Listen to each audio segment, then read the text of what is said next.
You feel overwhelmed by pressures that seem to multiply daily, watching every setback shake your confidence, while others around you maintain their composure under similar stress.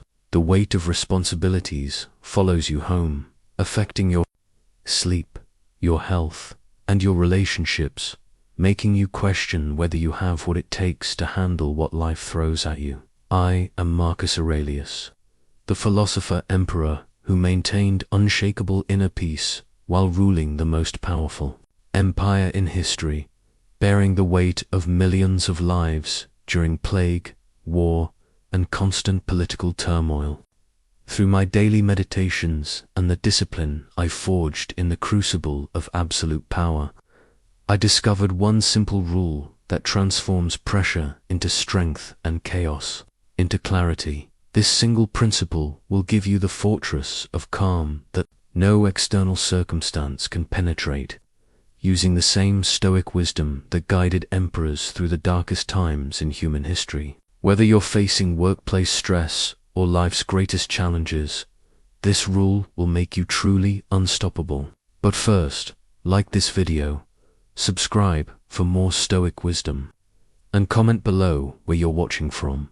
I want to see how far the need for inner strength has spread across the world. I was 39 when the purple cloak of empire fell upon my shoulders, and in that moment, I learned the cruelest truth about power. The more control you appear to have over the world, the more you realize you control nothing at all. Picture this. One day you're a philosopher, content with your books and your thoughts, and the next, you hold the lives of 60 million people in your hands. Every decision I made could mean prosperity or famine for entire provinces.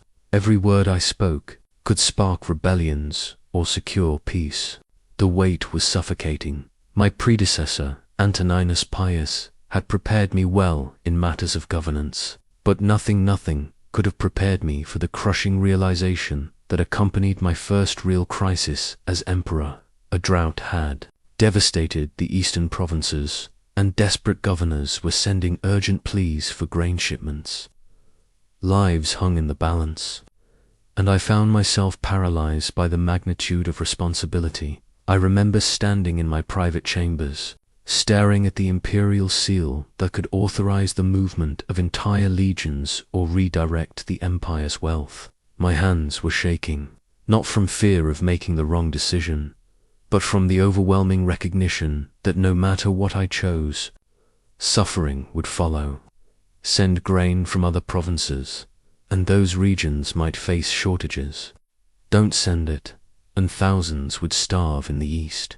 That night, I couldn't sleep. I paced my chambers, my mind racing through scenarios, each one ending in some form of human misery. I felt the weight of every soul in the empire pressing down on me. This was power. This was what men killed for. This torment. But then, as dawn approached, something shifted in my understanding. I had been operating under a fundamental delusion, the belief that I could control outcomes. I was trying to orchestrate the impossible, a world without suffering, decisions without consequences, leadership without loss. The truth hit me like lightning. I was not responsible for controlling the drought, the harvest failures, or the complex web of circumstances that created this crisis. I was only responsible for responding with wisdom, justice, and care. The outcome that belonged to fate, to the gods, to forces far beyond any emperor's reach. This realization didn't diminish my responsibility, it clarified it. Instead of being paralyzed by trying to control everything, I could focus my energy on controlling the only thing I actually possessed. My response to the situation. I authorized the grain shipments, knowing some would suffer regardless, but acting from reason rather than emotion, from duty rather than the futile desire to prevent all hardship. That morning marked the beginning of my understanding of what would become my one rule for navigating every challenge that followed. The imperial seal remained the same physical object, but my relationship to power itself had fundamentally transformed. I was no longer a man trying to control an empire.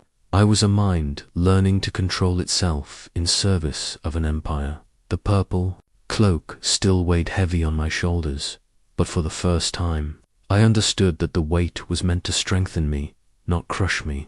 External power without inner mastery is merely the illusion of control.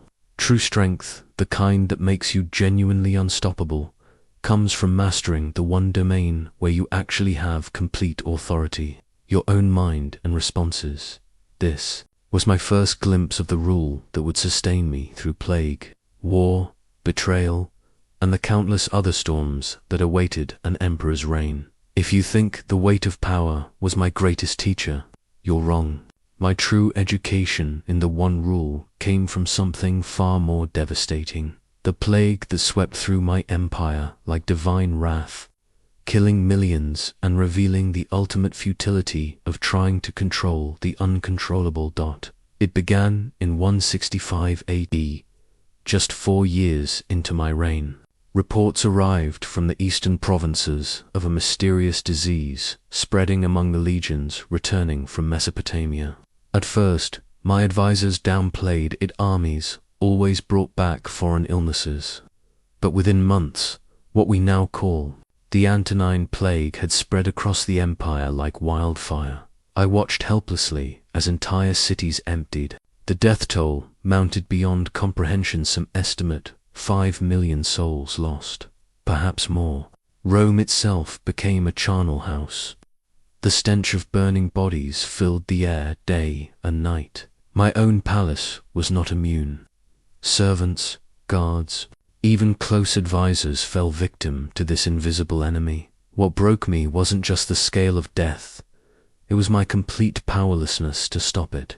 Here I was, supposedly the most powerful man on earth, master of legions and commander of vast resources, yet I could not save a single life from this plague. No amount of gold, no imperial decree, no military might could halt the disease's advance. I remember the night when my court physician told me that even I might not survive if exposed. I was sitting in my study, surrounded by reports of devastation from every corner of the empire, when he recommended I flee to a mountain retreat until the plague passed. The irony was almost laughable. The Emperor of Rome, running from an enemy he couldn't see, fight, or negotiate with.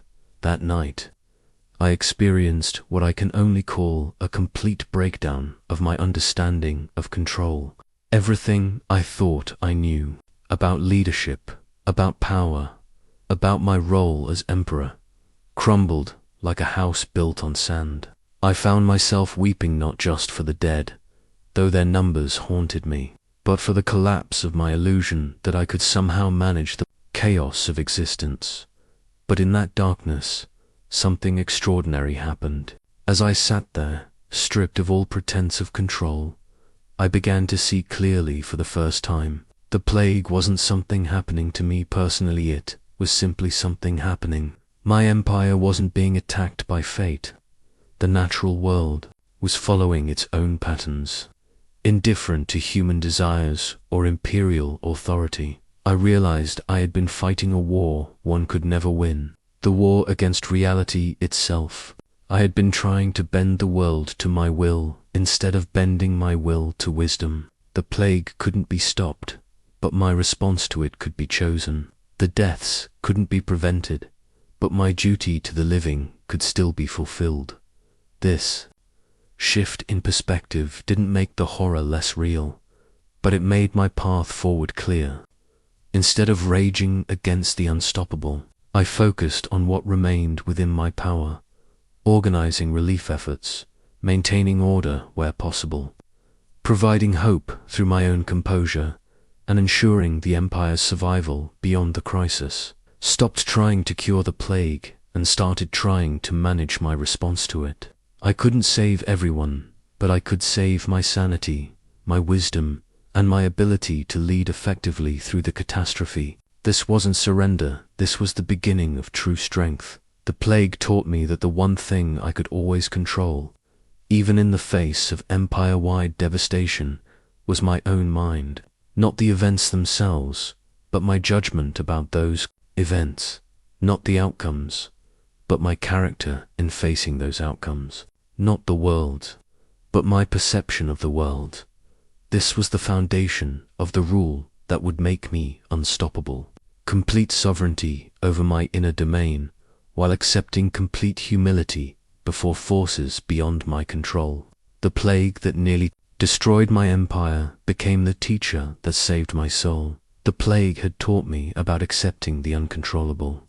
But war brutal, immediate, life or death, war taught me the practical difference between reaction and response. It was along the Danube frontier, facing Germanic tribes whose very survival depended on their ability to kill Romans, that I learned to apply my emerging understanding under the ultimate pressure. For years, barbarian tribes had been pressing against our northern borders, but in 166 AD, the pressure became invasion. The Marcomanni and their allies crossed the Danube in force, bringing devastation to provinces that had known peace for generations. They weren't seeking tribute or negotiation, they wanted Roman land, Roman wealth, and were willing to wade through Roman blood to get it. I had a choice.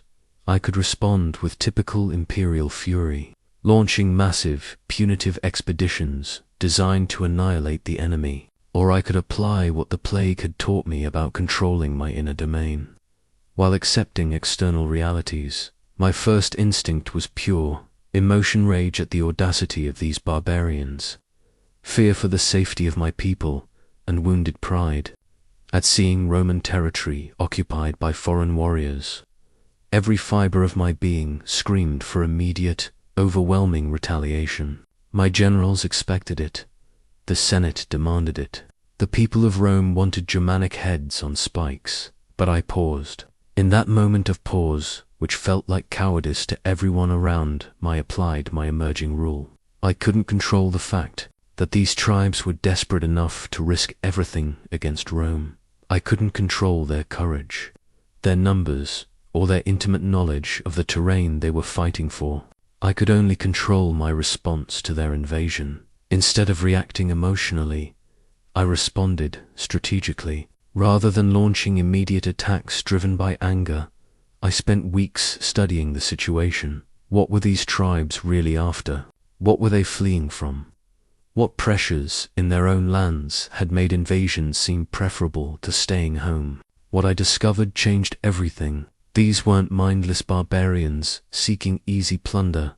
They were entire peoples displaced by other migrations, forced westward by pressures from even more distant tribes. They were fighting not from choice, but from necessity. They had families, children, elders who would die if they couldn't secure new territory. This understanding didn't make them less dangerous, but it made my strategy more effective. Instead of trying to simply crush them through superior force, I developed a campaign that recognized the reality of their desperation while protecting Roman interests. Some tribes I fought when necessary, others I negotiated with, and still others I allowed to settle in depopulated areas under Roman oversight. The campaign lasted years and required constant presence on the frontier. I wrote much of my personal philosophy in a tent on the banks of the Danube, often within sight of enemy campfires. Every day brought decisions that could mean life or death for thousands of men under my command. But here's what made those years transformative. I learned to make those life and death decisions without being controlled by the emotions they naturally provoked. Fear, anger, pride, grief, felt them all, but I didn't let them make my choices for me. I observed these emotions like weather patterns, acknowledged them, and then acted from reason rather than impulse. When one of my most trusted generals was killed in an ambush, my initial response was consuming rage. I wanted to order the massacre of every Germanic prisoner we held. The emotion was so powerful it almost overwhelmed my rational mind. But I applied my rule. I could not control the fact of his death or the pain it caused me, but I could control my response to that pain. Instead of a massacre, I ordered a strategic offensive that honored his memory through tactical brilliance, rather than emotional brutality. We won a decisive victory that actually shortened the war, saving more lives on both sides than my rage would have cost. This became my pattern. Feel the emotion, acknowledge its power, then choose my response, based on wisdom rather than impulse. Not suppression, that's impossible and unhealthy, but conscious choice about how to channel emotional energy into effective action. The Germanic Wars taught me that the rule wasn't just philosophical theory, it was practical wisdom that could be applied in the most extreme circumstances imaginable. When arrows are flying and men are dying around you, when split-second decisions determine who lives and who doesn't, you learn very quickly whether your principles actually work or whether they're just pretty thoughts for peaceful moments. They worked.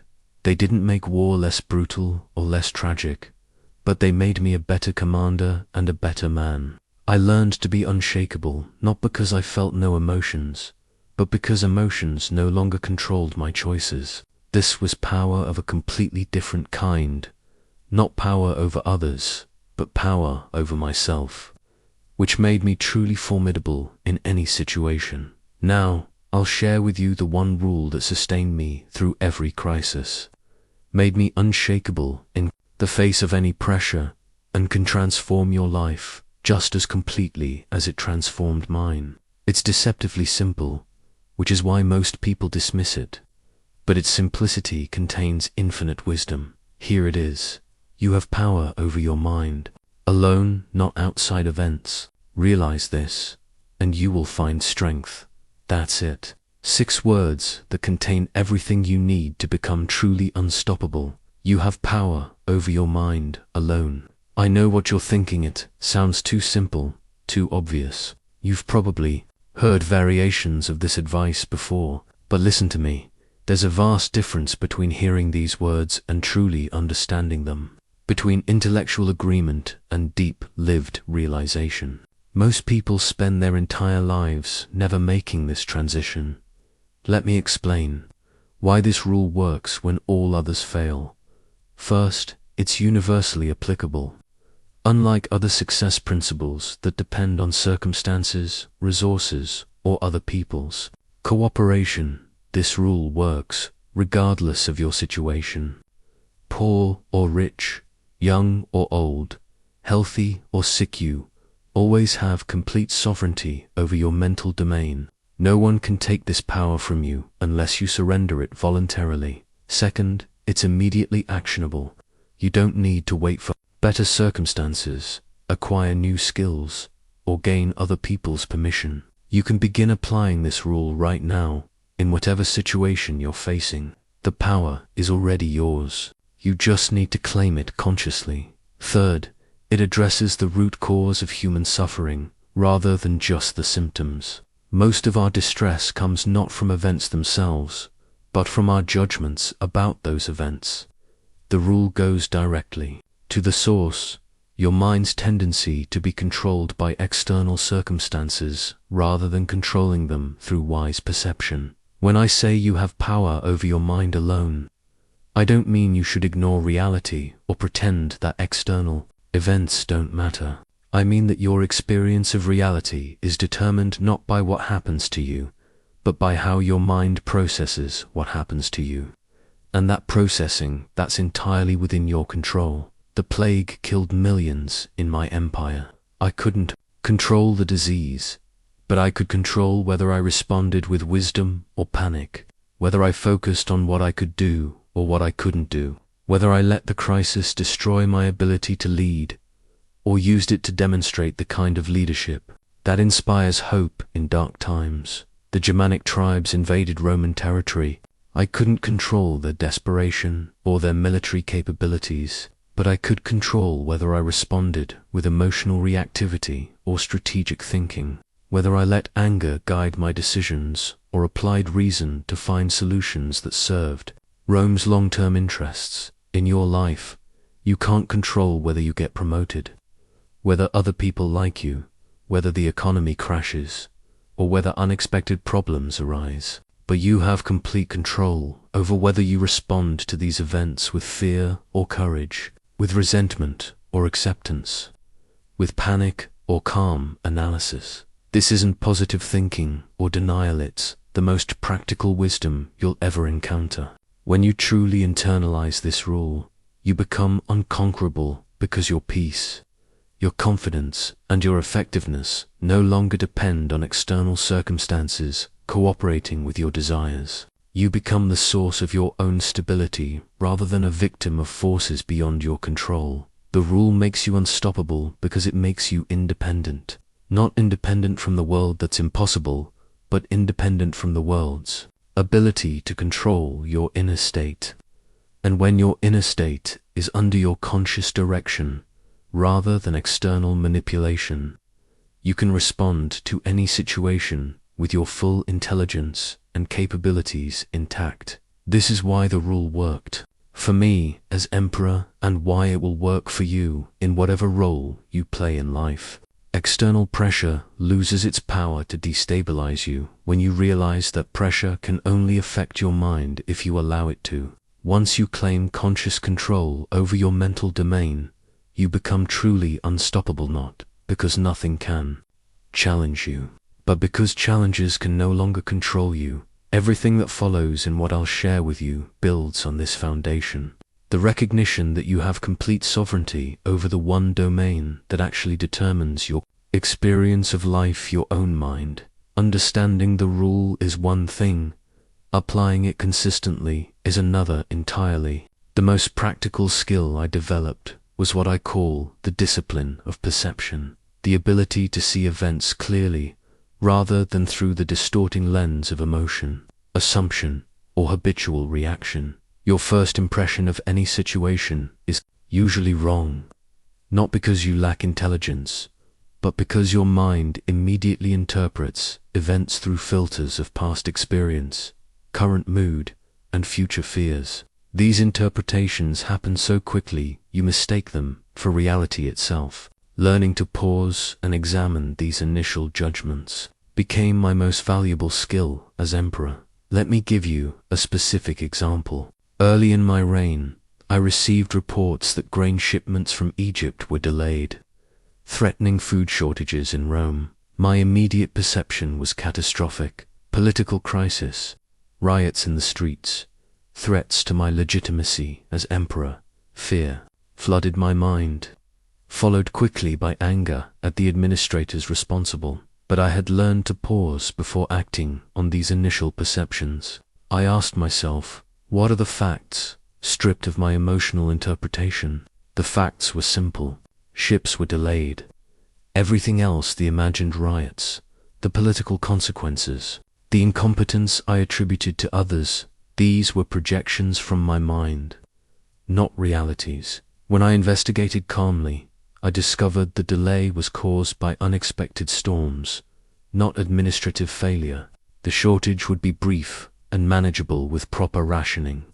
By seeing the situation clearly rather than through the lens of fear, I was able to respond appropriately instead of creating a crisis where none existed. This discipline of perception became my daily practice. Whenever I felt strong emotion about any situation, I would stop and ask, what are the bare facts here? What am I adding to these facts through interpretation? What assumptions am I making? What fears or desires are coloring my view? Most of what we call problems are actually opportunities in disguise. Not because I'm an optimist, I'm a realist, but because challenges force us to develop capabilities we wouldn't otherwise need. Every obstacle becomes a chance to practice virtue, to demonstrate character, to grow stronger. When barbarian tribes pressed against our borders, my first perception was threat, danger, problems to be eliminated. But when I disciplined my perception, I saw displaced peoples seeking survival, opportunities for diplomatic solutions, chances to demonstrate Roman justice and wisdom rather than just Roman military power. When the plague ravaged my empire, my initial perception was catastrophe, failure of my leadership. punishment from the gods.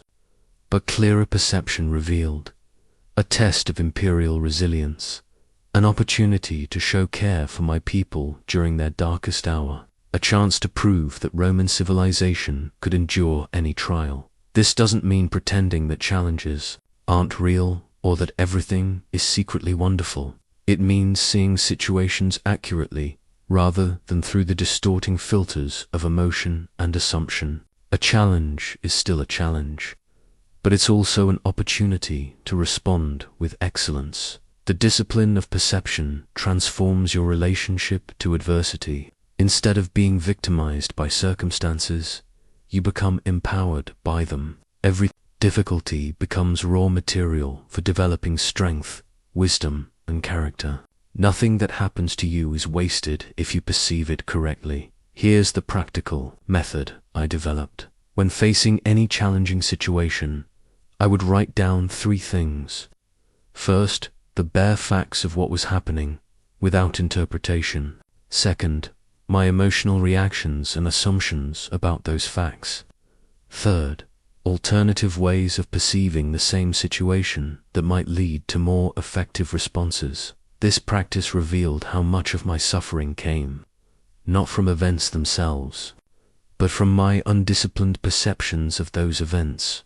A delay became a disaster in my mind. A setback became a catastrophe. A criticism became a personal attack. But when I learned to see clearly, delays became chances to practice patience. Setbacks became opportunities to demonstrate resilience. And criticism became information to consider rather than wounds to endure. The discipline of perception is the practical application of the one rule. You can't control what happens, but you have complete control over how you perceive what happens, and how you perceive determines how you respond, and how you respond determines the quality of your life and the effectiveness of your actions. Master this discipline, and you become truly unshakable, not because nothing difficult ever happens to you, but because you develop the ability to find strength, wisdom, and opportunity in whatever does happen.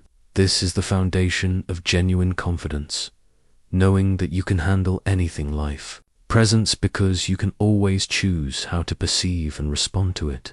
Every morning, before the demands of empire could overwhelm me, I practiced what would become the foundation of my unshakable strength, a deliberate preparation of my mind for whatever the day might bring. This wasn't prayer to the gods for favorable circumstances. It was training my perception to find strength in any circumstances. I would rise before dawn, when the palace was still quiet and my mind was clear. In those precious moments of solitude, I would remind myself of the fundamental truths that kept me anchored. Today I will face difficulties, disappointments, and people who oppose me.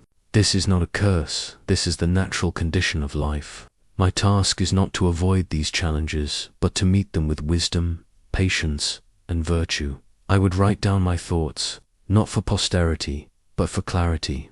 Writing forces you to think precisely, to examine your assumptions, to confront the gaps in your reasoning. My morning meditations became my way of aligning my mind with reality before reality had a chance to overwhelm me with emotion. Here's what a typical morning meditation looked like. Today I will meet interference, ingratitude, insolence, disloyalty, ill will, and selfishness. But I won't be surprised or disturbed, for I can't imagine a world without such people. They act this way because they don't know good from evil. But I do know the difference, and I know that wrongdoing hurts the wrongdoer more than the victim. This wasn't negative thinking, it was realistic preparation. By anticipating difficulties, I robbed them of their power to destabilize me. When senators opposed my policies, when generals questioned my strategies, when administrators failed in their duties, I wasn't shocked or emotionally reactive. I had already prepared my mind to respond with patience and wisdom rather than anger and frustration. The key was starting each day with acceptance rather than expectation. Most people begin their days expecting things to go smoothly, then become upset when reality doesn't cooperate. I began each day accepting that difficulties were inevitable, which made me grateful for whatever went well and unshaken by whatever went wrong. I would remind myself, you have power over your mind alone, not outside events. Realize this, and you will find strength. This wasn't just a philosophical principle. It was a practical tool for maintaining emotional equilibrium, regardless of what the day brought. I practiced what I called voluntary discomfort. In my morning routine, I would deliberately expose myself to minor hardships, cold water, simple food, uncomfortable positions, to strengthen my ability to remain calm and focused when involuntary discomforts arose. If I could maintain my composure during small, chosen difficulties, I would be better prepared for large, unexpected ones.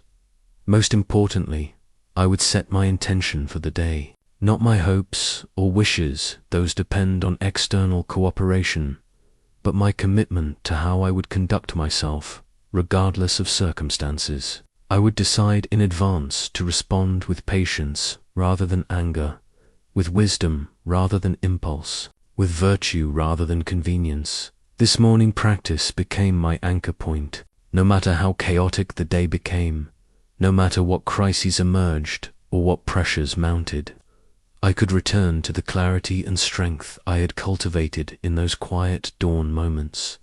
The external storm couldn't touch the inner calm I had deliberately created. The transformation this brought to my leadership was remarkable. Advisors began to comment on my unshakable composure during crises. Senators noted that I seemed to grow calmer under pressure rather than more agitated.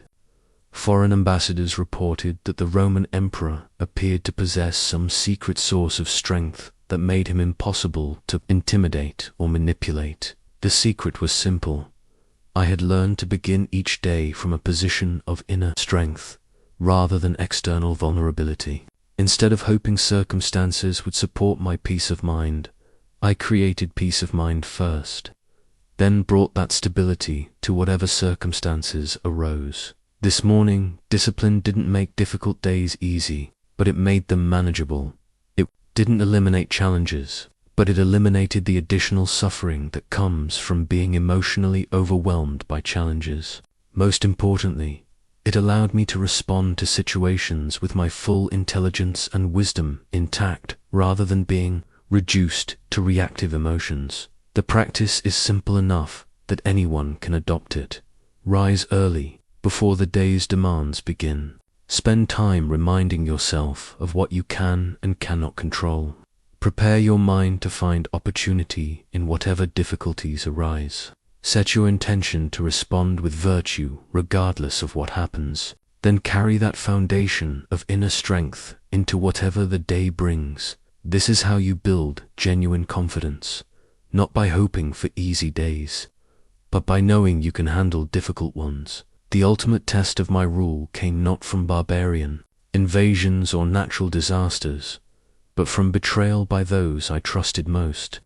When Avidius Cassius, my most capable general, declared himself emperor while I was campaigning in the north, I faced a choice that would either prove my philosophy or destroy it entirely. The news reached me while I was on the Danube frontier, dealing with renewed Germanic pressures. A courier arrived with reports that seemed impossible. Cassius had proclaimed himself emperor in the east, claiming I had died of illness. Several legions had declared for him. Key provinces were wavering. The empire I had spent decades serving appeared to be splitting in half. My initial reaction was exactly what you'd expect: rage, betrayal, disbelief. This was the man I had entrusted with the eastern provinces, who had served Rome with distinction, who I considered a friend. My advisors immediately urged swift, brutal action. Execute his family, they counseled. Make an example that will terrify any future rebels. But in that moment of white-hot emotion, I applied my rule. I paused. I examined my initial perceptions. I asked myself, what can I control here? What cannot I control? And most importantly, How can I respond in a way that serves Rome rather than just my wounded feelings? I couldn't control the fact that Cassius had rebelled. I couldn't control which legions would remain loyal or which provinces would support him. I couldn't control the rumors that had apparently convinced him I was dead, or the ambition that made him seize what he saw as an opportunity. But I could control my response to his rebellion. And that response would either demonstrate the principles I claimed to follow or reveal them as empty words that crumbled under pressure. I chose a path that shocked everyone around me. Instead of declaring Cassius an enemy and marching against him with fire and sword, I wrote him a letter. Not a threat or ultimatum, but an attempt at understanding. I pointed out that if he truly believed I was dead, his actions might have been motivated by duty to Rome rather than personal ambition. I offered him the chance to explain himself. More importantly, I refused to harm his family or associates. When my advisors argued this showed weakness, I explained that punishing innocent people for one man's choices would make me the kind of emperor I never wanted to become. The rule wasn't just about maintaining my inner peace. It was about maintaining my character under pressure. The rebellion collapsed within months, not because I crushed it with overwhelming force, but because my measured response demonstrated strength rather than weakness. Legions that might have joined a rebellion against a tyrant had no desire to fight against an emperor who responded to betrayal with reason rather than rage. When Cassius was killed by his own officers, not on my orders, but because they realized the rebellion was hopeless, I genuinely mourned his death.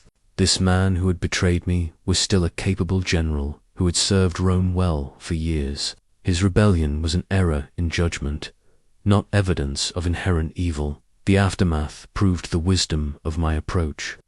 Instead of the brutal purges that typically followed failed rebellions, I pardoned most of Cassius's supporters and worked to heal the divisions his revolt had created. This mercy wasn't weakness, it was strength guided by principle rather than emotion. But the real victory wasn't political, it was personal. In the face of the ultimate test betrayal by a trusted friend, my rule had held. I had not been controlled by anger, fear, or wounded pride.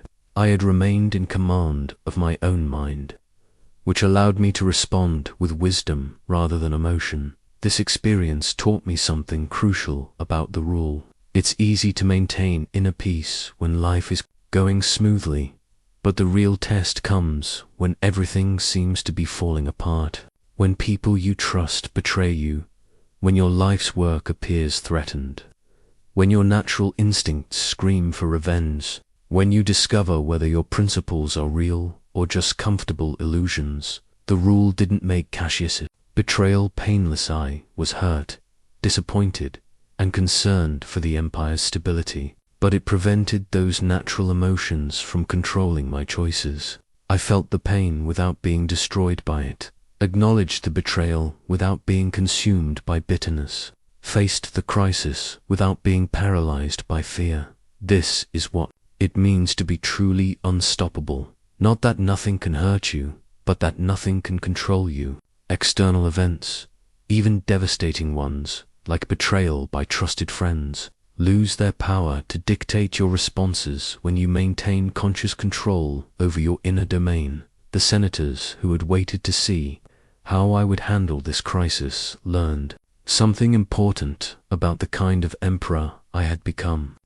Not one who ruled through fear or maintained power through brutality, but one who had found a strength that didn't depend on external circumstances or other people's loyalty. That strength, the strength that comes from having power over your mind alone, proved more formidable than any army. If you think facing political betrayal was the hardest test of my philosophy, you're wrong. The cruelest examination of whether my rule could sustain me came through a pain no parent should endure. Watching my children die, one by one, while maintaining the composure expected of an emperor. Faustina and I were blessed with many children, but the gods seemed determined to teach me that no blessing is permanent. My son Titus Aurelius Antoninus died in infancy. Then Tiberius, Gemellus, barely 7 years old.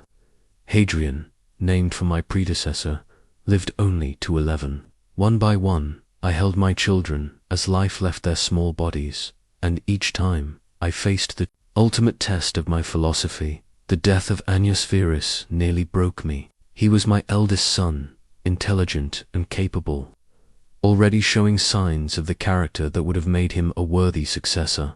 When fever took him at age 7, I experienced something I had never felt before, the complete collapse of reason in the face of meaningless suffering. I remember holding his still form, and for the first time since adopting my rule, I questioned everything. What good was philosophy in the face of such devastating loss? What did it matter that I had power over my mind when my mind was screaming in agony? How could any wisdom console a father watching his child die? In that moment, I understood why most people abandon their principles when truly tested. The pain was so overwhelming that my usual practices, examining my perceptions, focusing on what I could control, finding opportunity in adversity, seemed not just inadequate, but almost insulting to the magnitude of my grief. But even in that darkness, something in me recognized that abandoning my rule wouldn't bring my son back. Allowing grief to destroy my capacity for wisdom wouldn't honor his memory. Becoming bitter and broken wouldn't serve the empire that still needed leadership or the family that still needed a father. I had to find a way to grieve fully while not being destroyed by grief, to feel the pain completely while not allowing pain to control my choices, to accept the reality of loss while maintaining my ability to love and lead and serve. The breakthrough came when I realized that my rule wasn't about avoiding pain, it was about experiencing pain without being enslaved by it. I could mourn my son deeply without allowing that mourning to poison my relationship with my surviving children. I could feel the injustice of his death without becoming resentful toward fate. I could acknowledge the randomness of loss without abandoning my commitment to virtue. This distinction transformed how I understood both suffering and strength. True resilience isn't the absence of pain. It's the ability to maintain your character while experiencing pain. Real wisdom isn't protecting yourself from life's brutalities. It's learning to respond to those brutalities with grace rather than bitterness. When my daughter, Demetia Faustina, died, I was better prepared, not because the pain was less, but because I had learned to grieve without drowning. I honored her memory by becoming a better father to my surviving children, not a more fearful one. I celebrated her life by embracing the precious time with those who remained, not by withdrawing in protective isolation. Each loss taught me something profound about the rule. You don't have power over whether tragedies occurred. Illness, accident, and loss are woven into the fabric of existence, but you do have power over whether those tragedies make you stronger or weaker, wiser or more bitter, more compassionate or more close-hearted. I learned to see my children's deaths not as punishments or failures, but as reminders of life's preciousness and fragility. Their brief time with me became more meaningful, not less, because I knew it was limited. My love for them deepened rather than diminished because I understood how rare and precious that love was. This perspective didn't eliminate my grief. I mourned each child profoundly, but it prevented grief from becoming despair, loss from becoming bitterness, pain from becoming poison. I remained capable of joy with my surviving children, of love with Faustina, of effective leadership for the empire. The ultimate test of the rule isn't whether it prevents suffering. It doesn't. The test is whether it allows you to suffer with dignity, to experience loss without being destroyed by it, to face life's cruelest moments without abandoning your commitment to wisdom and virtue. When my last son, Commodus, survived to adulthood, I loved him fiercely, but without the desperate attachment that comes from trying to control outcomes I cannot control. I taught him what I could, prepared him as best I was able, and accepted that his path would ultimately be his own to choose. This is perhaps the most difficult application of the rule. Loving deeply while accepting that loss is inevitable, caring profoundly while acknowledging that you cannot protect those you love from life's inherent risks. But this acceptance doesn't diminish love, it purifies it, making it about the other person's well-being rather than your own need for security. The children I lost taught me that the rule isn't about becoming invulnerably, it's about remaining fully human while developing the strength to endure whatever humanity entails.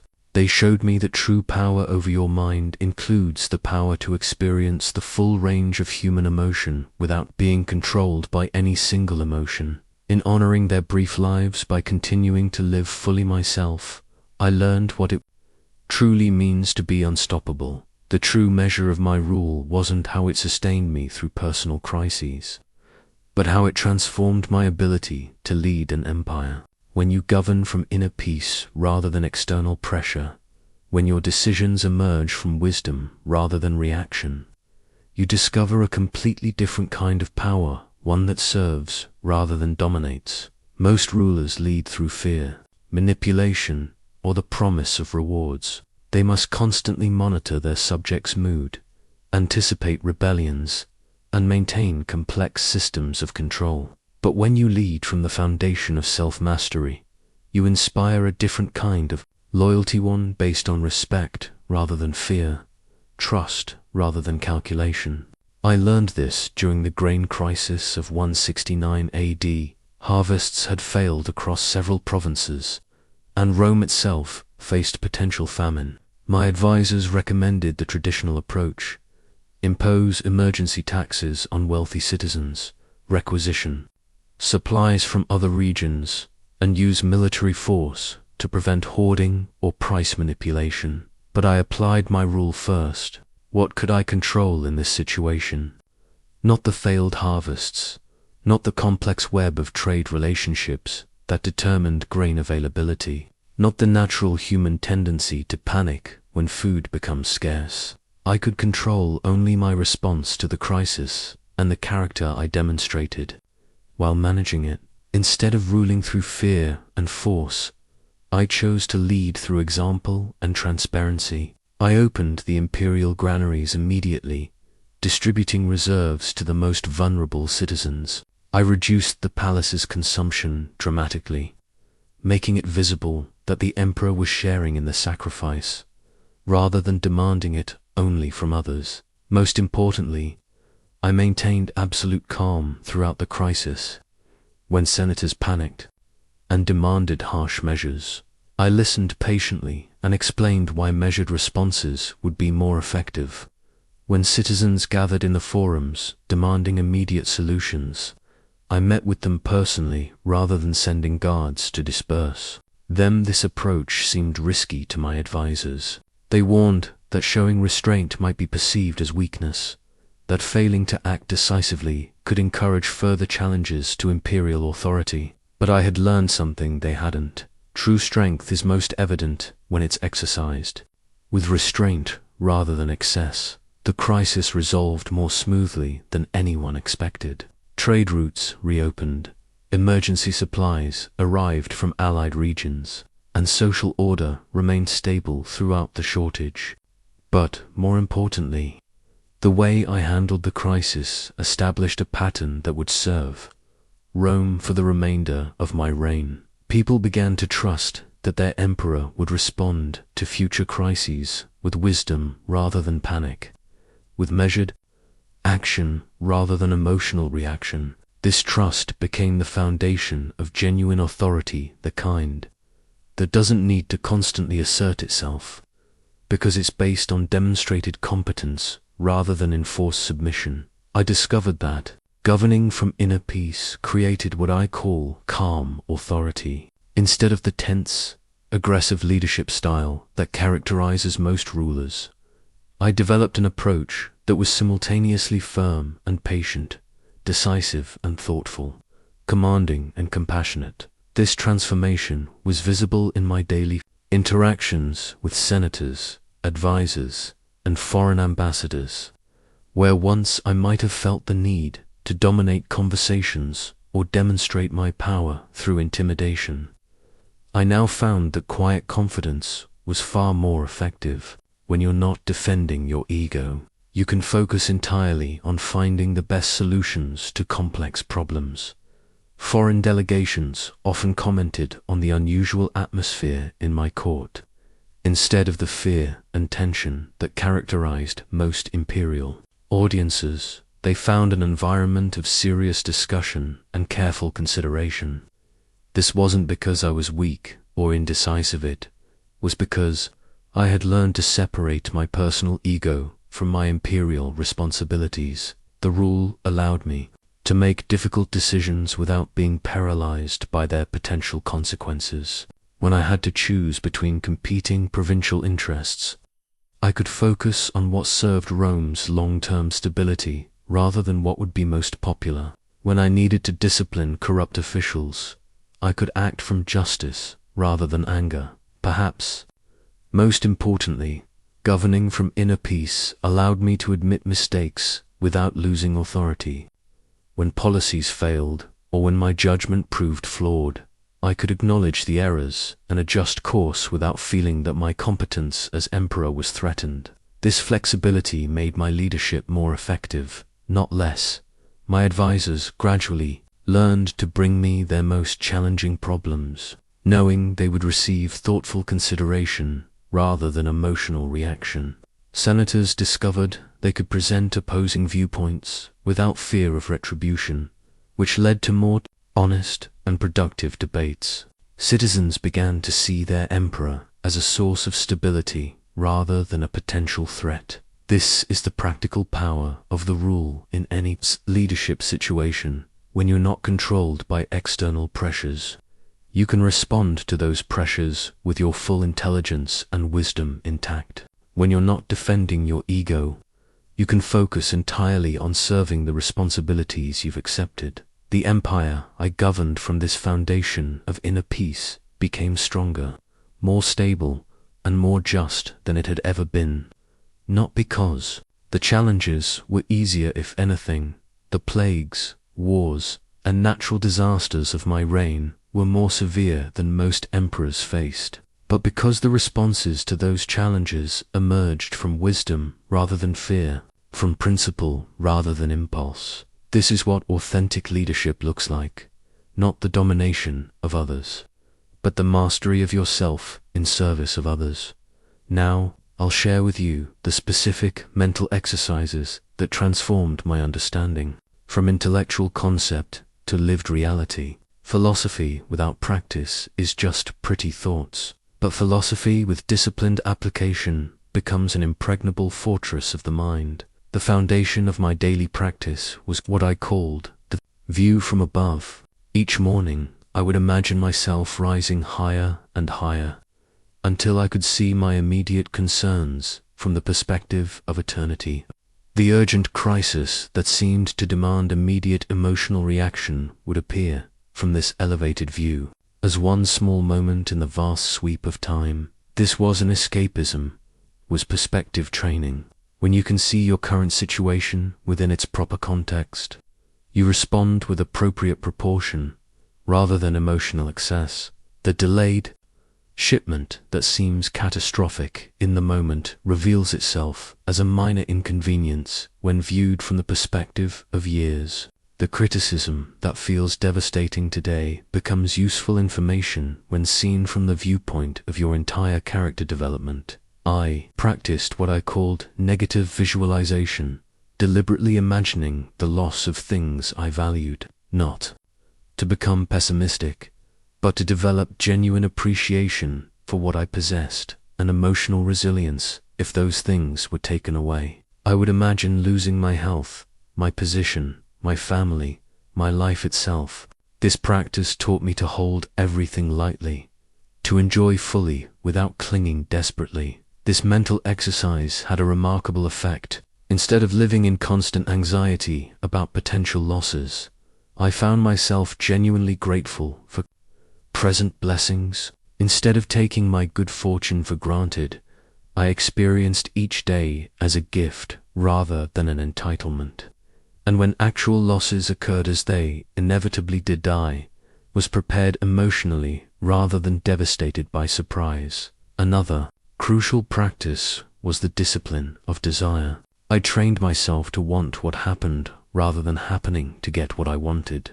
This sounds paradoxical, but it's the secret to unshakable peace of mind. When you align your desires with reality rather than demanding that reality conform to your desires, you become invincible to disappointment. This didn't mean becoming passive or abandoning goals. I still worked diligently to achieve what I thought was best for Rome and my family, but I held those goals lightly, prepared to find meaning and satisfaction even if circumstances prevented their achievement.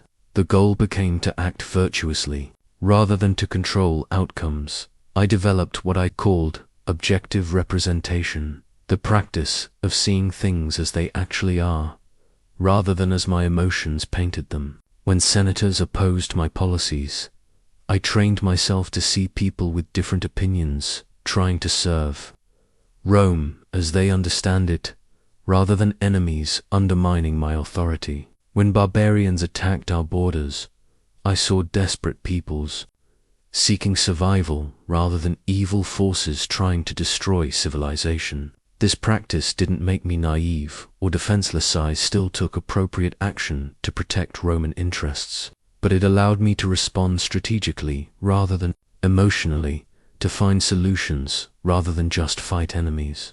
Most conflicts become manageable when you see them clearly, rather than through the distorting lens of personal offense or existential threat. Perhaps my most powerful exercise was the reserve clause. With every plan, every hope, every expectation, I would add the silent phrase, fate permitting, or if nothing prevents it. This simple mental habit prevented me from becoming too attached to specific outcomes, while still allowing me to work toward them with full energy. When I planned military campaigns, I would add fate permitting. When I hoped for successful harvests, if nothing prevents it. When I looked forward to time with my family, circumstances allowing, this wasn't pessimism, was realistic preparation that allowed me to enjoy success without being destroyed by setbacks. I practiced deliberate discomfort regularly, cold baths when I preferred warmth, simple food when elaborate meals were available, hard sleeping surfaces when soft beds beckoned, walking when I could ride. These voluntary hardships weren't self-punishment, they were training for involuntary difficulties. When genuine hardships arose, and they always do, I was prepared. My comfort zone had been deliberately expanded through practice, so unexpected discomfort couldn't destabilize me. I had learned that I could be content and effective under a wide range of circumstances, which gave me genuine confidence rather than fragile ego. The most advanced practice was what I called sympathia, recognition of my connection to all existence. When I felt angry at someone's behavior, I would remind myself that we're all part of the same cosmic order, all struggling with the same human limitations, all deserving of patience and understanding. This perspective transformed my relationships with difficult people. Instead of seeing them as obstacles to my peace, I began to see them as fellow humans dealing with their own confusion and pain. This didn't make me permissive of harmful behavior, but it allowed me to respond with justice rather than revenge, with correction rather than punishment. These exercises weren't one-time insights. They were daily practices that gradually rewired my automatic responses, like physical training that builds muscle memory. This mental training built what I call wisdom reflexes, automatic responses, based on philosophy rather than emotion. The result was a fortress of the mind that no external circumstance could breach, not because nothing difficult happened to me, but because I had developed the capacity to find strength, meaning, and appropriate response in any situation. This is the practical power of disciplined philosophy. It gives you tools that work regardless of what life brings. If you think my rule only applied to grand imperial crises, you're missing its most practical application. The daily challenge that tests your philosophy more than any dramatic event is dealing with difficult people, and, as emperor, I encountered the most challenging personalities in the world. Senator Junius Rusticus, for example, was brilliant but arrogant, constantly questioning my decisions in ways that seemed designed more to display his own intelligence than to improve imperial policy. My initial reaction was irritation and the desire to put him in his place. But I applied my rule. I could not control his personality or his motivations, but I could control my response to them. Instead of seeing him as an obstacle to my authority, I began to see him as useful resistance, like a sparring partner who makes you stronger by forcing you to refine your arguments.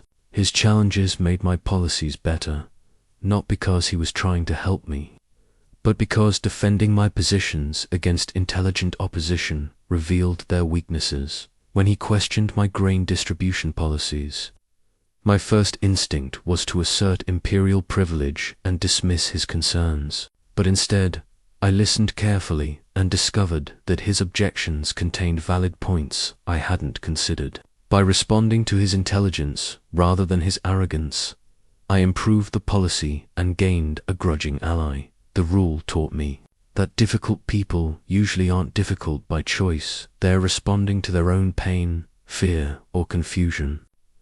Senator Marcus Antonius was notoriously unreliable, breaking promises and failing to follow through on commitments. My advisors urged me to simply stop working with him, but I applied deeper analysis.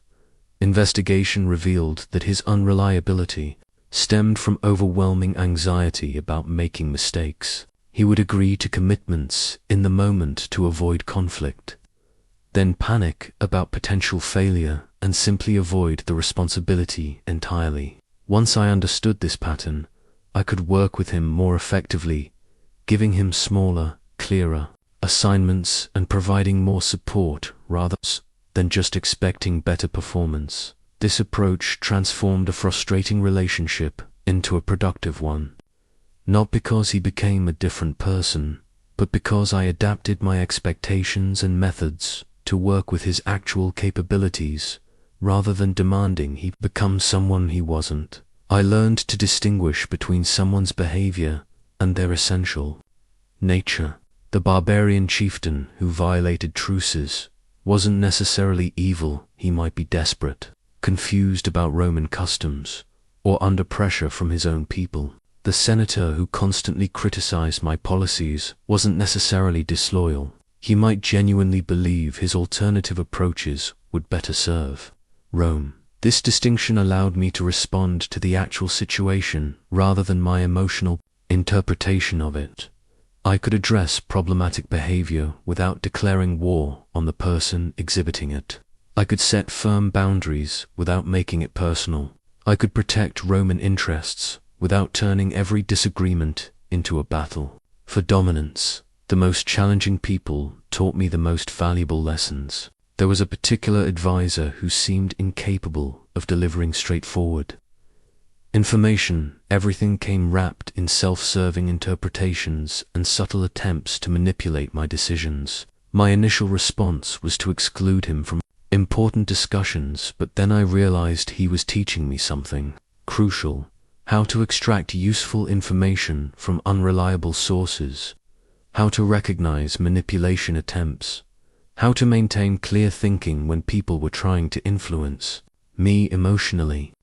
Instead of avoiding him, I began to see conversations with him as training exercises in maintaining mental clarity under pressure. I developed what I called the charitable interpretation principle. When someone's behavior seemed deliberately difficult, I would first assume they had good intentions but poor execution. When someone criticized my decisions, I would first assume they genuinely thought their alternative was better rather than assuming they were trying to undermine me. Personally, this principle didn't make me naive. I still recognized genuinely malicious behavior when it occurred, but it prevented me from creating enemies where none existed, from turning minor disagreements into major conflicts. From poisoning relationships through unnecessary suspicion, the most profound realization was that difficult people were often my most effective teachers. Easy, agreeable people confirmed what I already thought and reinforced my existing biases. Difficult people forced me to examine my assumptions, refine my reasoning, and develop stronger character. The senator who constantly questioned my authority taught me to lead through competence rather than position. The advisor who tried to manipulate me taught me to recognize and resist emotional pressure.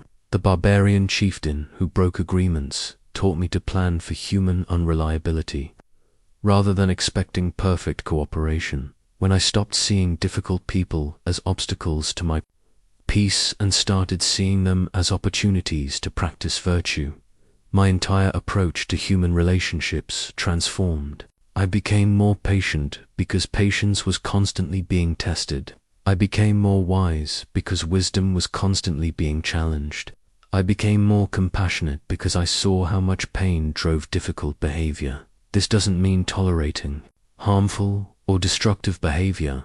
I still enforced consequences when necessary, but I learned to do so from a place of wisdom rather than anger, correction rather than revenge, protection rather than punishment. The rule works with difficult people because it shifts your focus from changing them, which you cannot do, to perfecting your own response to them, which you can completely control. When you stop needing other people to be different and start using their challenging behavior as opportunities to practice virtue, you become truly unstoppable in human relationships. This is perhaps the most practical application of the rule. It transforms every difficult person from an obstacle into a teacher, every frustrating interaction into an opportunity to grow stronger. The real test of any philosophy comes not when you face isolated challenges, but when multiple crises converge, simultaneously, threatening to overwhelm your capacity to respond wisely. Let me tell you about the year when everything that could go wrong did go wrong, and how the rules saved not just my sanity, but the empire itself. It was 169 AD, and I was facing what historians would later call the perfect storm of imperial crises. The Antonine Plague was raging across the empire, killing thousands daily. Germanic tribes were pressing hard against our northern borders, requiring my personal presence on the Danube frontier. The treasury was depleted from funding both war and plague relief. Several provinces reported harvest failures. And then, as if the gods were testing my limits, word came that Avidius Cassius had declared himself emperor in the east. Any one of these crises would have challenged the most capable ruler. Facing all of them simultaneously seemed beyond human capacity. My advisors were in panic. Some urged me to abandon the northern campaign to deal with the rebellion. Others insisted I should delegate the plague response to focus on military threats. A few suggested the empire was simply too large to govern effectively and should be divided.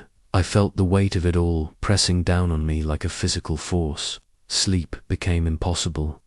Food lost all taste.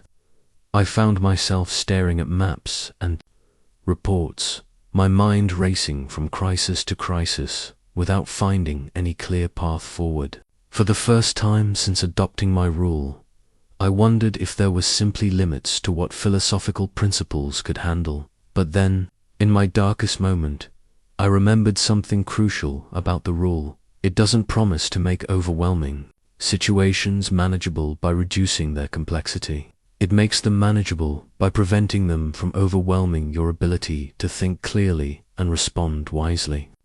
I stopped trying to solve all the crises simultaneously and instead applied my rule to each one individually. What could I control about the plague?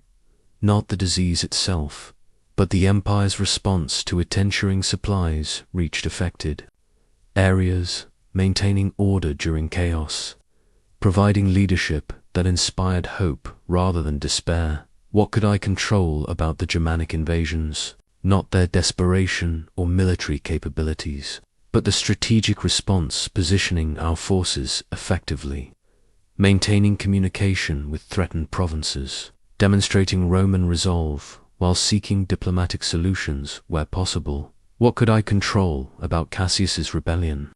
Not his ambition or the loyalty of Eastern legions, but my own response, whether I would react emotionally or strategically, whether I would handle this as a personal betrayal or a political challenge, by breaking the overwhelming complexity into manageable components.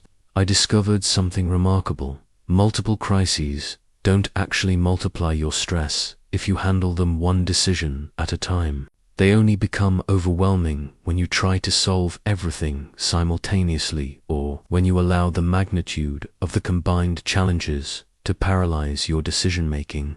I developed what I called crisis protocol, a systematic approach to maintaining clarity under extreme pressure. First, identify what requires immediate attention versus what can wait. Second, determine what you can influence versus what you must simply endure. Third, act on what you can control while accepting what you cannot. 4. The plague I could control: resource, allocation, and communication, but not the disease's course. I focused my energy on the former while accepting the latter. For the Germanic situation, I could control our military response and diplomatic outreach, but not their desperation or tactical decisions. For Cassius's rebellion, I could control my reaction and strategic response, but not his choices or others. Loyalty, that this approach prevented cascade failures, the dangerous pattern where crisis in one area creates panic that spreads to other areas, making everything worse. By maintaining calm regarding the aspects I couldn't control, I preserved my capacity to handle effectively the aspects I could influence. The breakthrough came when I realized that multiple simultaneous crises were actually teaching me something impossible to learn during peaceful times: the difference between genuine emergency and manufactured urgency. Most of what feels urgent isn't actually critical. Most of what seems like emergency is actually just difficult. The plague was a genuine emergency requiring immediate resource allocation.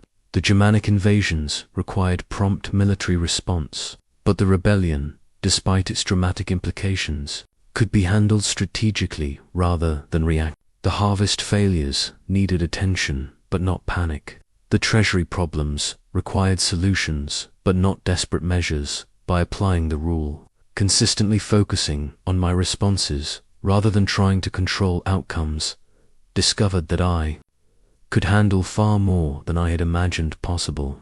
Not because the crises became easier, but because my approach to crisis management became more systematic and less emotional. The year that should have destroyed my reign instead became its defining achievement. The plague response became a model for future emergencies. The Germanic campaign established lasting stability on the northern frontier. The rebellion collapsed without major bloodshed. The harvest problems led to improved agricultural policies. Most importantly, the empire saw that their emperor could maintain wisdom and effectiveness even under extreme pressure. This demonstration of unshakable leadership during maximum chaos created a confidence that would sustain Rome long after the specific crises were resolved. The rule doesn't promise to prevent multiple crises from occurring; they're part of life's natural pattern, but it does promise that when everything goes wrong simultaneously, you can still respond with your full intelligence and character intact. You become unstoppable, not because nothing can challenge you, but because challenges cannot control your responses or diminish your capacity for wise action.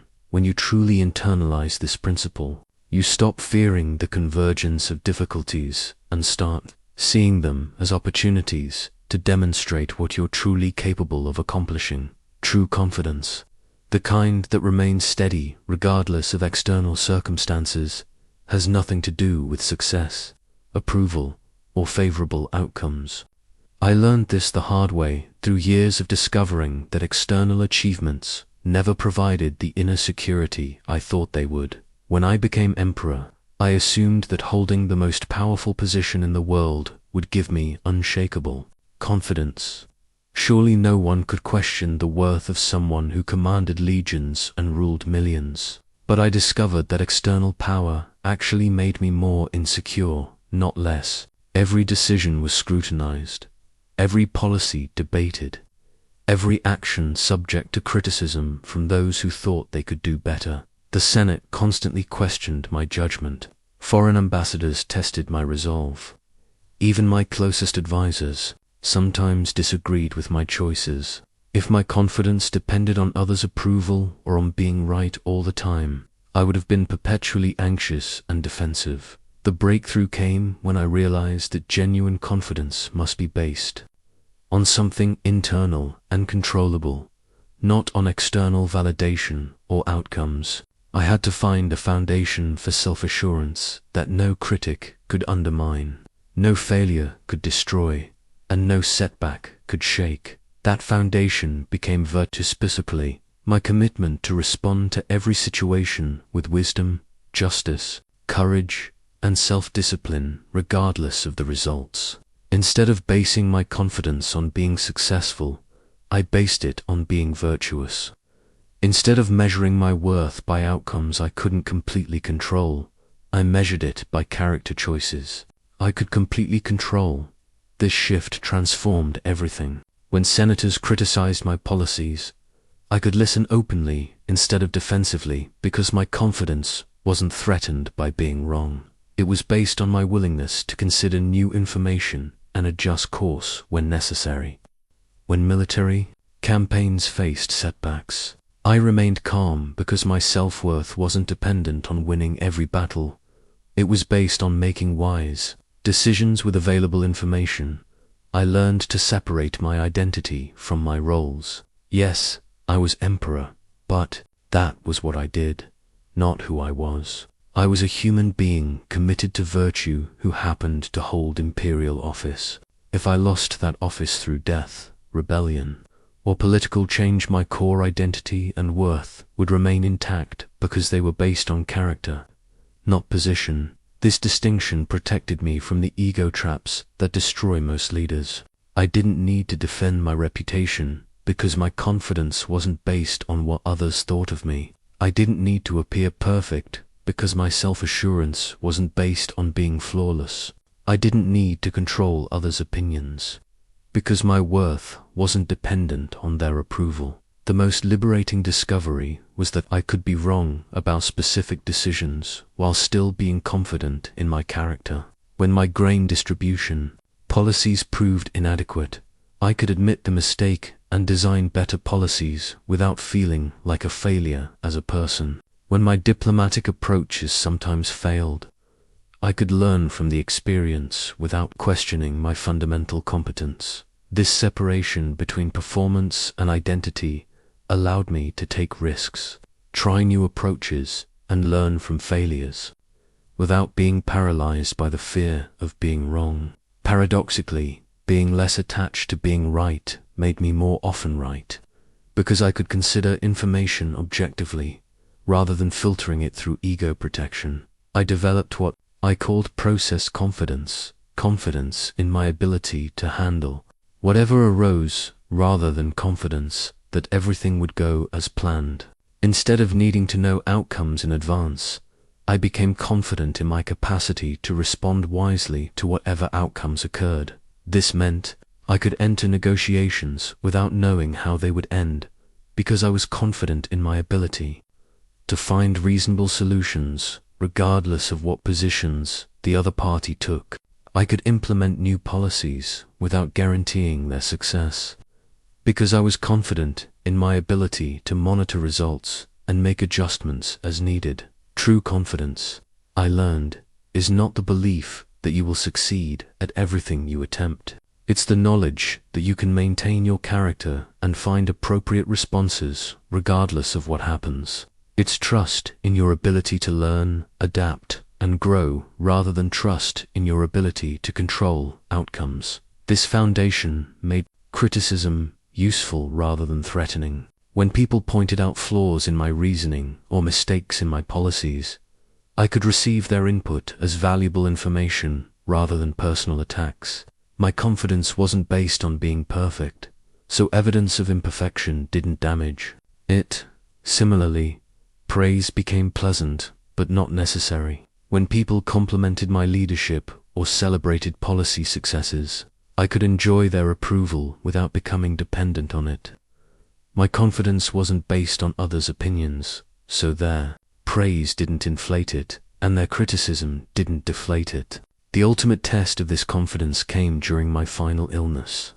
As my body weakened and death approached, I remained completely calm, not because I was eager to die, but because my sense of worth and identity wasn't dependent on physical health or continued existence. I had lived according to my principles, and that knowledge was sufficient, regardless of what came next. This is the secret of unshakable confidence. Base it on what you can completely control: your character, your effort, your responses to circumstances, rather than on what you cannot control: outcomes, others' opinions, or external circumstances. When your confidence is built on the right foundation, nothing external can damage it. You become truly unstoppable when you realize that your worth doesn't depend on winning, your value doesn't depend on others' approval, and your confidence doesn't depend on circumstances going your way. This is freedom of the deepest kind, independence from the need for external validation. Nothing will teach you the rule more profoundly than contemplating your own death, not morbidly or obsessively, but as a daily practice that reveals what truly matters and gives you the urgency to live according to your highest principles while you still can. Every morning, as part of my meditation practice, I would remind myself, you could die today, not to create anxiety, but to create clarity. This wasn't pessimism, was the most practical wisdom I ever developed.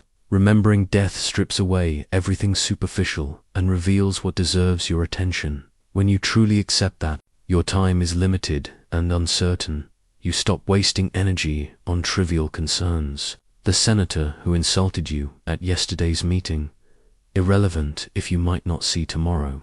The delayed shipment that seemed so important this morning, meaningless. In the context of mortality, the criticism of your latest policy, unworthy of emotional disturbance when measured against life's brevity. This practice transformed my daily priorities. Instead of spending time on petty grievances, I focused on meaningful relationships. Instead of getting caught up in political games, I concentrated on serving Rome effectively. Instead of worrying about my reputation, I worked on improving my character. Death's inevitability became life's great clarifier. I learned to live each day as if it were both my first and my last, with the wonder of someone seeing the world for the first time and the urgency of someone who knows this might be their final chance to act with virtue. This perspective eliminated regret because I was constantly choosing the most important actions available to me. The contemplation of death also taught me the proper relationship to pleasure and pain. When I enjoyed a beautiful sunset, I savored it fully, knowing I might never see another.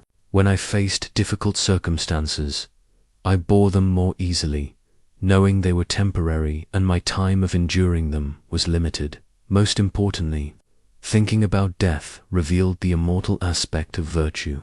My body would die, my empire would eventually fall, my name might be forgotten, but the virtue I practiced would ripple forward through time in ways I could never track.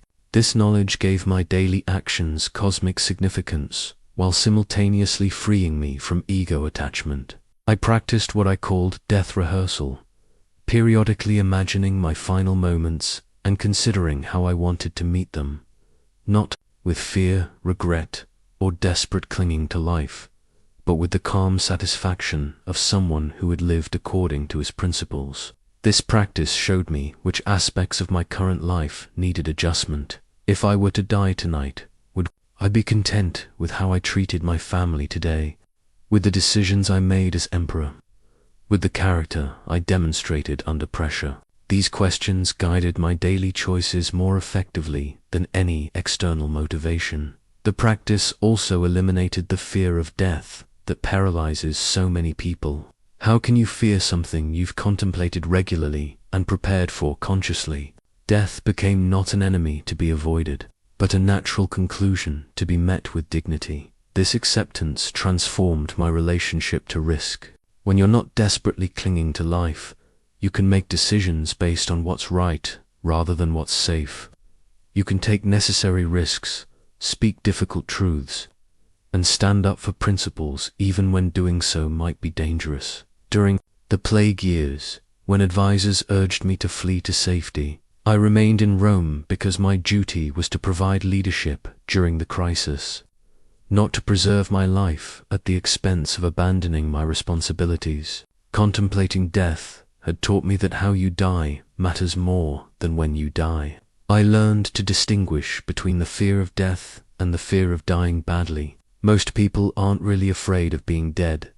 They're afraid of dying with regret, with unfinished business, with relationships unrepaired, with potential unrealized.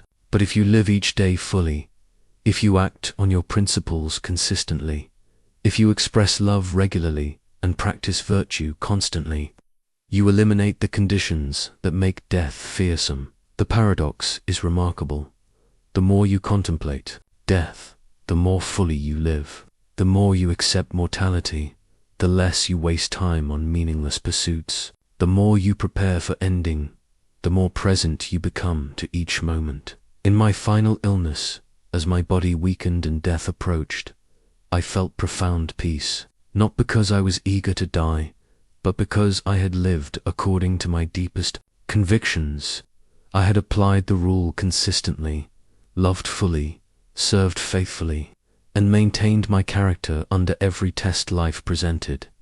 This is the ultimate application of the rule. You cannot control when or how you will die, but you have complete control over how you will live while death remains uncertain. You cannot extend your days, but you can ensure that however many days you have are well lived. When death finally comes, as it will for all of us, it becomes not a defeat, but a graduation, not a tragedy, but a natural completion, not an enemy, but a teacher who has been preparing you all along for this final demonstration of your character.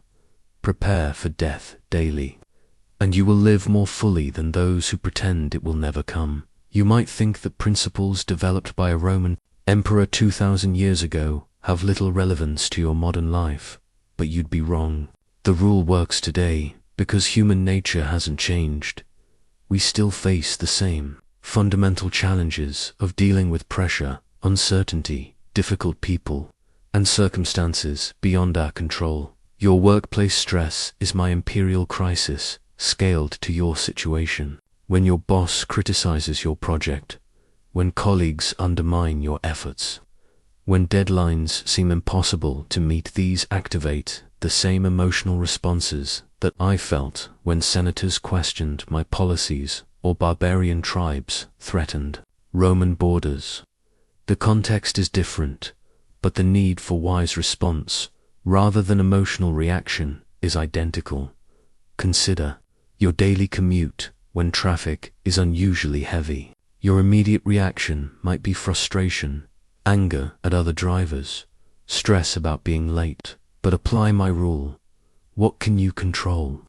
Not the traffic, not other drivers' behavior, not the timing of accidents or construction. You can control only your response to being delayed. You can use the extra time for reflection, for planning your day, for practicing patience. You can accept the delay as an opportunity to practice the discipline of perception, seeing an inconvenience as a chance to develop character rather than as a personal attack by the universe. In your relationships, the rule transforms how you handle conflict. When someone you care about behaves in ways that hurt or disappoint you, your natural response is to try to change them, to convince them they're wrong, to make them understand how their behavior affects you. But you cannot control their choices, only your responses to their choices.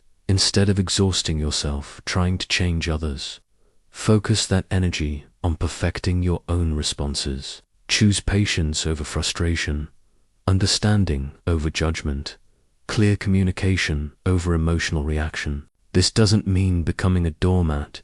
You can still set boundaries and protect yourself, but you do so from wisdom rather than wounded emotion. Your financial pressures are my resource management challenges. When money is tight, when unexpected expenses arise, when economic uncertainty threatens your security, you face the same choice I faced during imperial crises.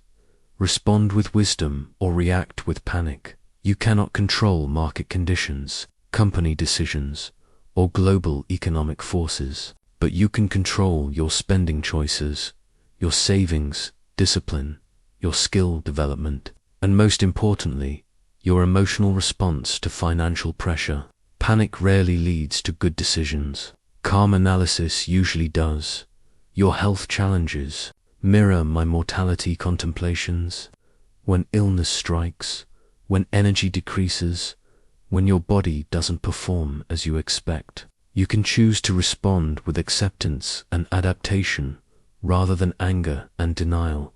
You cannot control all aspects of your physical condition, but you can control how you work with whatever condition you have. The rule applies perfectly to modern technology pressures, social media criticism, email overload, constant connectivity.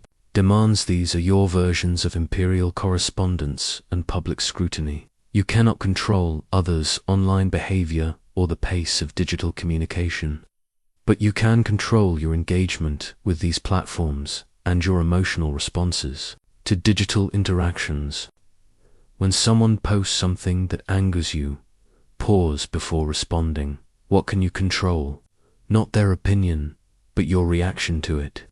When endless emails demand your attention, focus on what actually requires your response versus what merely wants it. When social media makes you feel inadequate through comparison, remember that you're seeing curated highlights, not complete realities. Your parenting challenges echo my experiences with my children. You cannot control your children's personalities, their choices as they mature, or all the influences that shape them, but you can control the example you set, the love you express, the values you model, and the support you provide. Trying to control your children's outcomes leads to anxiety and conflict. Focusing on controlling your own parenting choices leads to better relationships and more effective guidance. Your children will make their own mistakes and find their own paths, but they'll be better equipped to do so if you've demonstrated wisdom under pressure rather than anxiety about their futures. The workplace applications are endless, difficult. Colleagues become opportunities to practice patience. Unfair treatment becomes chances to demonstrate character. Overwhelming workloads become exercises in prioritization and boundary setting. Unclear expectations become motivation for better communication. You cannot control your company's decisions, your boss's management style, or your colleagues' work ethics, but you can control your effort, your attitude, your professional development, and your responses to workplace challenges. This approach often leads to better career outcomes, but more importantly, it leads to greater peace of mind, regardless of external circumstances. The rule works in modern life because it addresses the timeless human tendency to waste energy trying to control what cannot be controlled, while neglecting what can be completely controlled.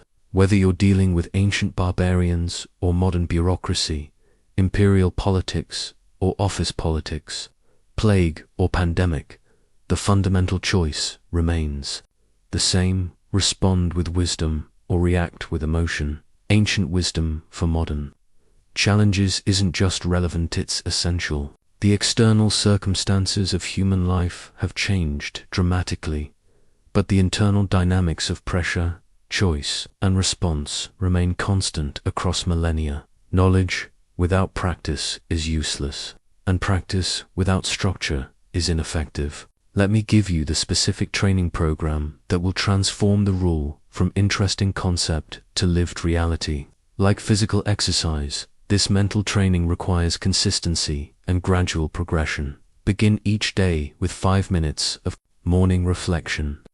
Before checking your phone, reading news, or engaging with others' demands, spend time preparing your mind for whatever the day might bring. Remind yourself, today I will face delays, disappointments, and difficult people. This is normal, not personal. My task is to respond with virtue regardless of what occurs. Write down 3 things you cannot control that typically cause you stress. Perhaps it's your commute, your boss's mood, or your partner's habits. Then write down 3 things you can completely control in response to these situations: your preparation time, your emotional reactions, your choice of perspective. Begin each day by focusing on the second list while accepting the first. Practice the pause technique throughout your day. When you feel strong emotion arising, anger, fear, frustration, anxiety, before acting, take 3 deep breaths and ask, what can I control in this situation? What can I not control? How can I respond with wisdom rather than react with emotion? This simple pause prevents most emotional mistakes. Implement weekly perception challenges. Choose one recurring frustration in your life and practice seeing it differently. If traffic jams anger you, spend a week viewing them as opportunities for patience, practice. If criticism upsets you, spend a week seeing it as useful information rather than personal attack. This trains your mind to find strength in circumstances that previously weakened you. Develop a control inventory practice. At the end of each day, review your major interactions and decisions. Identify moments when you tried to control uncontrollable things and moments when you successfully focused on what you could control. This builds awareness of your patterns and celebrates progress. Practice voluntary discomfort weekly. Take cold showers, skip a meal occasionally, walk instead of driving when convenient, sleep on the floor sometimes. This isn't self-punishment, it's building confidence that you can be content under various conditions. When involuntary discomfort arises, you'll be prepared. Create a difficult people practice. Instead of avoiding challenging personalities, see them as training opportunities. The colleague who constantly complains becomes your patience teacher.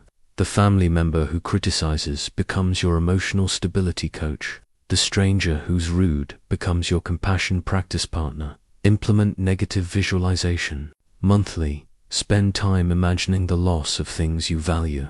Job, your health, your relationships. Not to become pessimistic, but to develop genuine appreciation for what you have, an emotional preparation for natural changes. This practice makes you grateful rather than entitled. Establish a response review routine.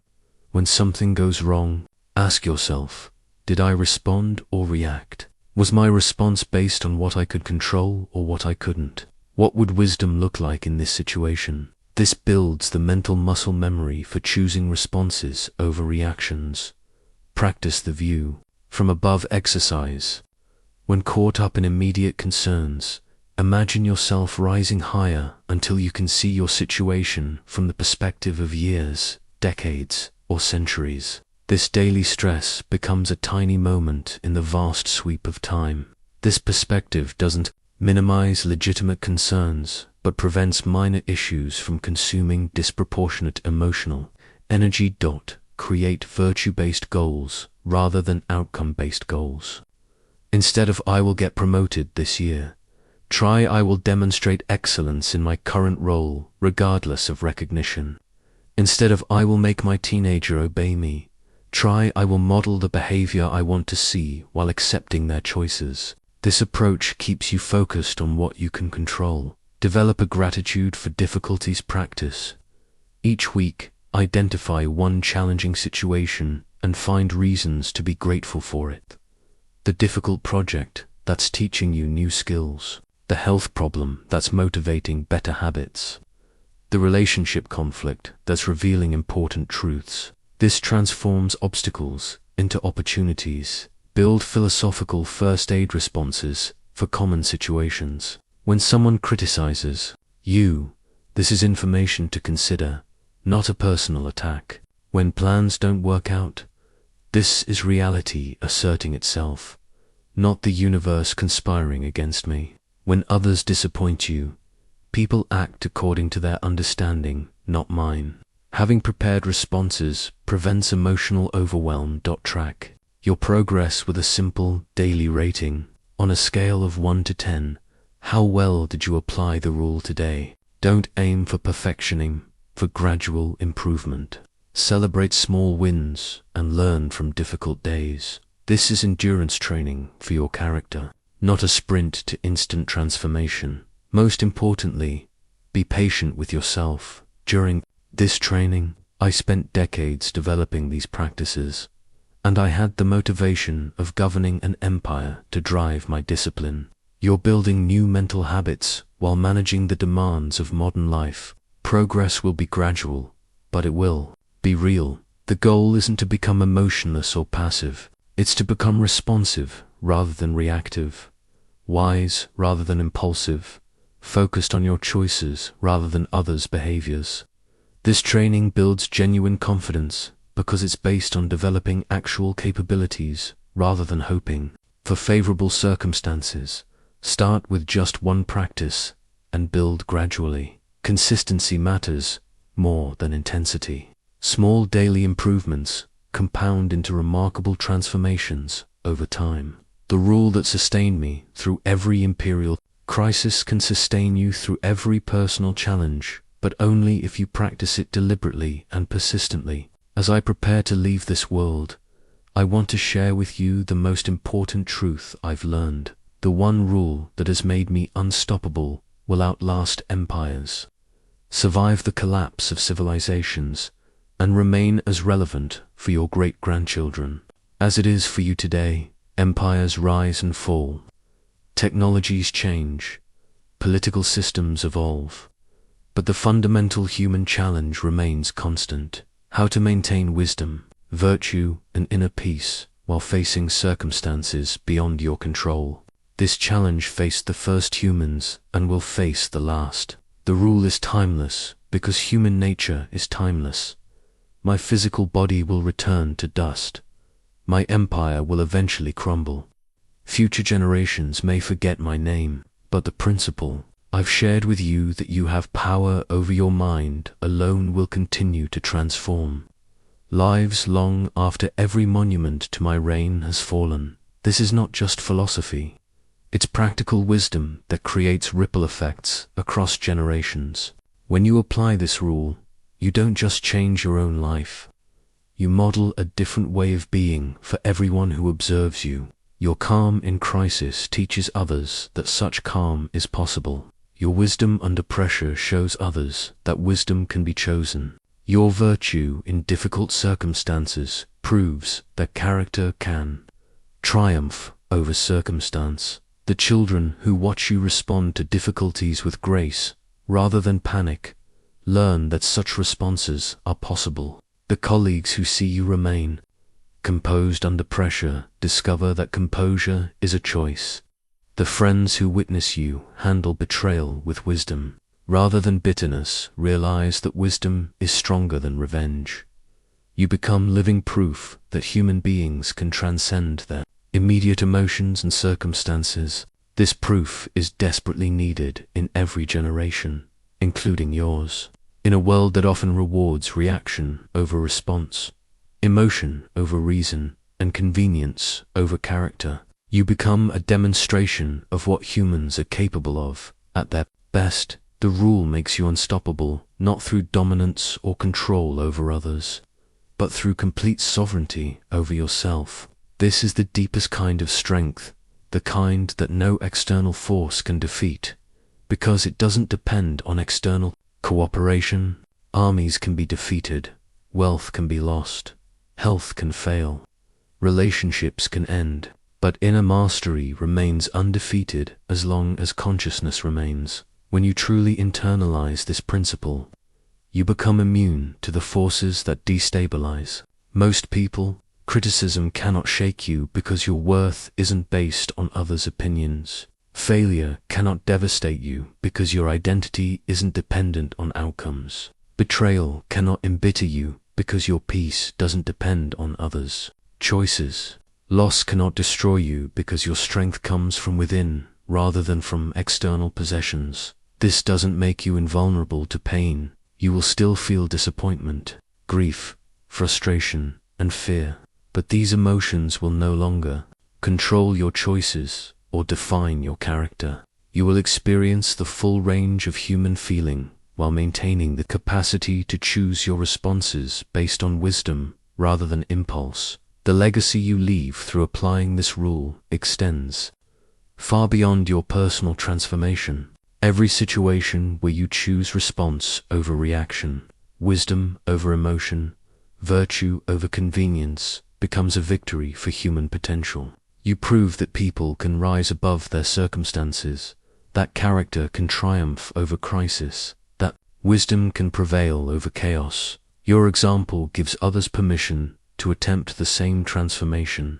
When people see that someone like them, facing similar pressures and challenges, can maintain inner peace and wise responses, they begin to believe such transformation is possible for them as well. This is how wisdom spreads through humanity. One person at a time, one choice at a time, one response at a time. You cannot control whether others choose to follow your example, but you can control whether you provide an example worth following. The greatest legacy you can leave is not wealth, achievements, or recognition. It's the proof that human beings can choose virtue over convenience, wisdom over emotion, and principle over pressure. This proof inspires others long after specific circumstances are forgotten. I've shared with you everything I learned through decades of applying this rule to the most challenging circumstances imaginable.